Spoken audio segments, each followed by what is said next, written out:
Okay, today's piece is Adriana Songs by Saariaho, and it feels good to finally be looking at a female composer again. It's been a really long time, just because this orchestra, like the orchestra scores I have, are really predominantly male. And this is our second Saariaho episode. The first one I'll just put below the episode number.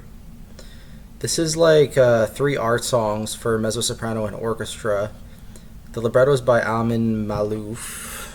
He has some works of nonfiction, like the Crusades Through Arab Eyes. That's probably his best known, I guess. Yeah, he's won all kinds of awards, you can see here. He also has works of fiction, which are influenced by his experiences of civil war and migration from Lebanon to France in the 1970s. He wrote the libretto to some operas. This one by Kaya Saariaho in 2000. This one also by Kaya Saariaho in 2003. This oratorio by Saariaho in 2006, and this monodrama by Saariaho in 2010. And I guess these songs may be extracted from this opera, Adriana Mater. I'm not entirely sure. But I was not aware of this. I knew that Saariaho was very successful in the opera world late in her career. I did not know that she almost exclusively worked with this librettist. But it's interesting to know. Yeah. So Autumn Garden, I Feel Two Hearts, Rages, and then A Life Returned. Commissioned by the Auftakt Festival, Alt Oper Frankfurt, the New York Philharmonic, Lauren Mazel, director, and the Orchestra Sinfonica Nacional de la RAI. First performed in 2006. And yeah, it's 20 minutes long. The instrumentation, if you're looking to program this, is 3332 4431. Timpani, 4 percussionists, harp, piano, doubling celesta, and strings. Percussion 1, bowed crotals, snare drum, xylophone, tam-tam, suspended cymbals. Percussion 2, vibe, xylophone, tam-tam. Percussion 3, tubular bells, triangle, 3 suspended cymbals, 3 different sets of chimes, glass, shell, and bell, I guess kind of like wind chimes. Then 3 gongs, snare drum, bass drum, claves, guiro.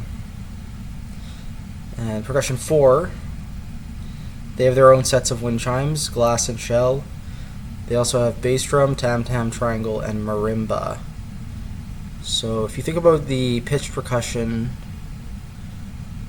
we have like crotals and xylophone for percussion 1, just vibes for percussion 2, tubular bells for percussion 3, and marimba for percussion 4.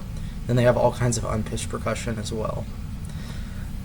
We've seen a lot of these cymbals in the Saariaho's other piece we looked at. So she has sort of these stock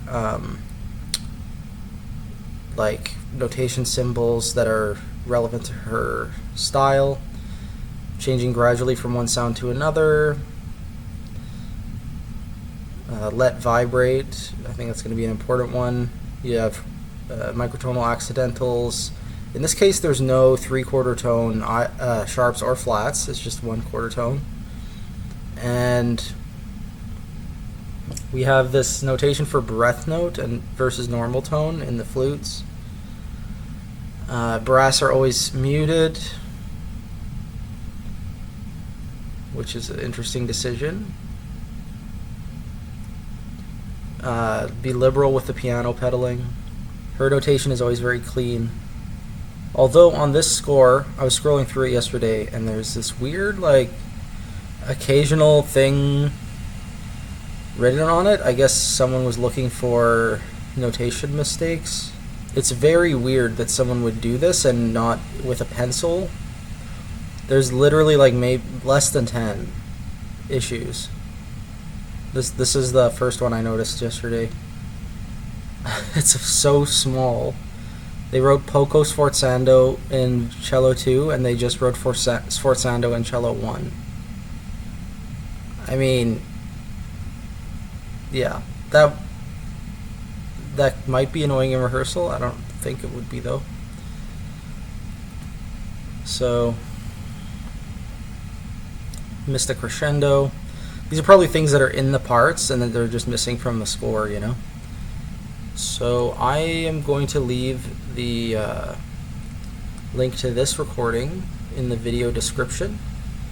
I encourage you to have a listen. That's the whole point here. And if you want to hear my thoughts, just keep the video rolling through this brief transition. Okay, yeah, these are pretty good. If you like Saariaho's music, even her earlier music, I think you would find this song cycle interesting. The fourth movement isn't a song at all. It's just an instrumental, or sorry, the third movement, not the fourth movement. The third movement is just instrumental, and there's pretty significant stretches of music without the singer throughout the piece. But that's nothing new for this sort of format of classical music. I think it's totally appropriate to have the orchestra have their moments.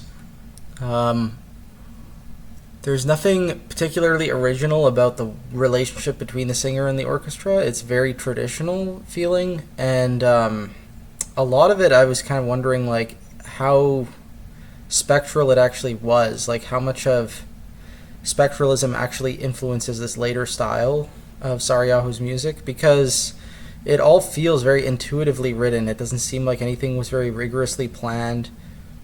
There's like textural moments, but she'll like throw in something more melodic to capture the audience's attention on top of those moments, and usually repeat the same motive like in a different instrument after, echoing it.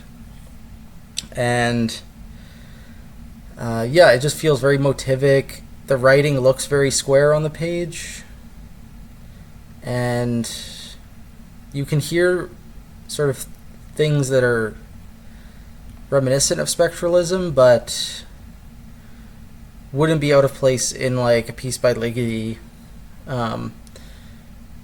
So yeah, it's sort of, I guess that's why she's considered a post-spectralist, is it's kind of hard to say what their relationship is at a certain point. A lot of the moments in this, it just sounded like very colorful, unique sounding, like high romantic or to modernist kind of music. And yeah, the second movement was my favorite. I think the little two-note motive was really memorable, and it had like a nice narrative arc to it, the second movement, which I can still kind of hold in my memory after hearing the whole piece. So that's Adriana Songs, and happy listening in the meantime. I might not make as many videos this week because I am at a conference, and I'm currently in a dorm room, which eventually one or two other people will move in over the course of the week, so I may not actually have the space to do this, but I have a pretty big backlog, like maybe a month of videos, so I'll just keep uploading, but I might not get to the next listening session until a week from now.